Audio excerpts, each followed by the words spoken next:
राधे राधे दोस्तों। आज हम भगवत गीता की बातों को अपनी रोज की जिंदगी, अपने घर, अपने रिश्तों और अपनी सोच से जोड़कर समझेंगे, क्योंकि गीता सिर्फ मंदिर में रखी हुई चीज नहीं, ये हर माँ के मन में, हर बेटी के सपने में और हर इंसान के संघर्ष में जीती है। दोस्तों, गीता हमें ये नहीं सिखाती कि सब छोड़ दो, बल्कि ये सिखाती है कि जो तुम्हारे पास है, जो तुम्हारी जिम्मेदारी है, उसे बड़े अच्छे से निभाओ। आज के टाइम में हम सब बहुत परेशान रहते हैं। कोई पैसों की टेंशन में परेशान है, कोई घर के काम में थक गया है, तो कोई रिश्तों के कारण परेशान है। ऐसे में हमें गीता सिखाती है, कर्म करो, व्यर्थ की चिंता छोड़ दो, बेकार की चिंता छोड़ दो। इसका मतलब ये नहीं है कि मेहनत करना छोड़ दो, बल्कि इसका मतलब ये है कि अपना हर काम पूरी ईमानदारी से करो, लेकिन अपने दिल पर बोझ मत रखो। अब इसको हम सब घर की जिंदगी में रखकर समझते हैं। एक माँ सुबह उठती है, खाना बनाती है, बच्चों को संभालती है और घर साफ करती है। फिर शाम होते तक वो पूरी थक जाती है। फिर वो सोचती है कि मेरी वैल्यू ही क्या है। गीता कहती है, तुम्हारा हर काम पूजा है। जो तुम रोज रोटी बनाती हो, घर संभालती हो, ये भी एक कर्मयोग है। हमारा किया हुआ हर काम पूजा है। इस सब में मैं भी एक महिला हूँ, तो ये सारा काम करना भी मेरे लिए किसी पूजा से कम नहीं है।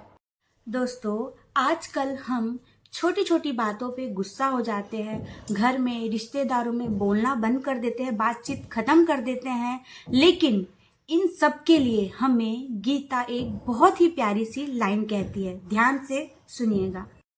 क्रोध से भ्रम होता है और भ्रम से बुद्धि नाश होती है। इसलिए जब गुस्सा आए तो तुरंत जवाब मत दो, शांत हो जाओ, थोड़ी देर पानी पी लो और अपने आप को पहले संभालो। दोस्तों, घरेलू सुख का एक राज ये भी है कि हम दूसरों को सुधारने से पहले अपने आप को समझाएं। पहले हम खुद समझे, उसके बाद हम दूसरों को समझाएं।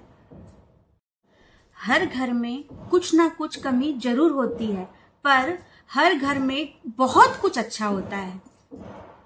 तो गीता हमें सिखाती है, जो अच्छा है आप उस पर ध्यान दो। दोस्तों, अब बात करेंगे महिलाओं की। आजकल की महिलाएं पूरा काम कर रही है, अपना घर भी संभाल रही है और अपने सपने भी देख रही है, पर कभी कभी कुछ लोग बोलते हैं कि तुम प्रवचन क्यों दे रही हो।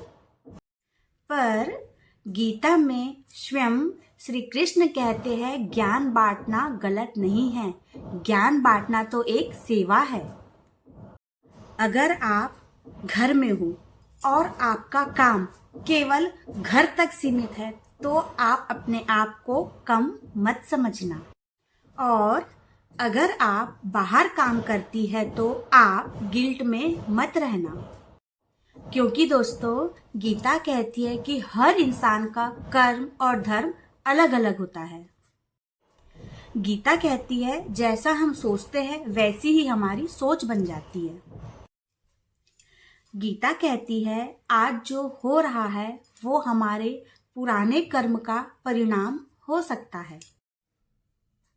इसलिए दोस्तों, छोटी छोटी आदतों को सुधारो। सुबह उठो, भगवान का नाम लो, भगवान की पूजा करो, घर साफ करो, अपना मन साफ करो और किसी को बुरा मत बोलो। आजकल लोग कहते हैं परफेक्ट होने का वेट करो, पर गीता कहती है परफेक्ट होने का वेट मत करो, आज से ही शुरू करो। गलती होगी तभी सीख मिलेगी, और जब हमें सीख मिलेगी तभी हम परफेक्ट बनेंगे, क्योंकि हर इंसान गलतियों से ही सीख लेकर आगे बढ़ता है। अगर आप थक गए हो तो थोड़ा रुक जाओ, पर हिम्मत मत हारो। श्री कृष्ण ने भी अर्जुन से यही कहा था, उठ खड़े हो, संघर्ष करो, मैं तुम्हारे साथ हूं। और दोस्तों, मैं अंत में सिर्फ इतना ही कहना चाहूंगी कि भगवत गीता एक श्लोक नहीं, ये जीने का तरीका है। और घरेलू जीवन कोई बंधन नहीं, ये भी एक साधना है। आपको ये मेरा आज का गीता सार अच्छा लगा तो मेरी इस यात्रा में बने रहे और मेरे चैनल को लाइक करें, कमेंट्स करें, शेयर करें। आज के लिए बस इतना ही कहूंगी। राधे राधे, जय श्री कृष्ण।